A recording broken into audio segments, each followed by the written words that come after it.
La ville de Gien, située au cœur de la France, sur les bords de Loire, est aussi réputée pour son bleu, autrement dit, sa faïence. C'est en 1821 qu'un Anglais, Thomas Hall, achète les bâtiments situés près du fleuve Royal et fonde la première manufacture de Gien. Au fil des années, la production ne cesse de croître et se traduit par une grande diversification des produits fabriqués. Parmi ses nombreux clients, la faïencerie compte des cours royales, des maisons princières, de grandes familles d'Europe qui commandent des services à leurs armoiries.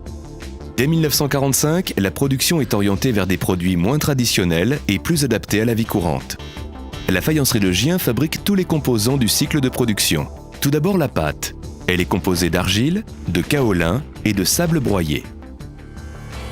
D'abord délayée dans l'eau, filtrée, malaxée, puis pressée. Cette pâte est ensuite soit désaérée, soit transformée en pâte liquide, la barbotine, selon l'utilisation qui en sera faite, le coulage employé dans la fabrication des formes creuses ou le moulage utilisé pour la réalisation de formes plates comme les assiettes.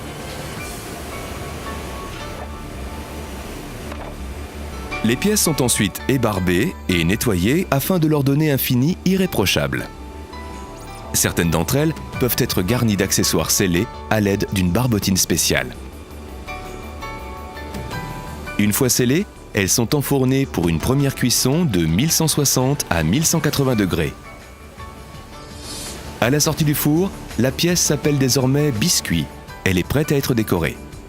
La décoration reste liée au savoir-faire des peintres. Différentes techniques sont utilisées. L'impression main, la peinture à la main, un travail de patience et de minutie,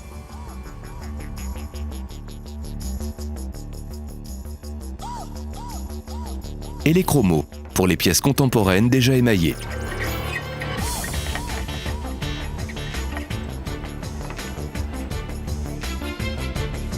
Les pièces sont ensuite passées dans un imposant four-tunnel à 1080 degrés.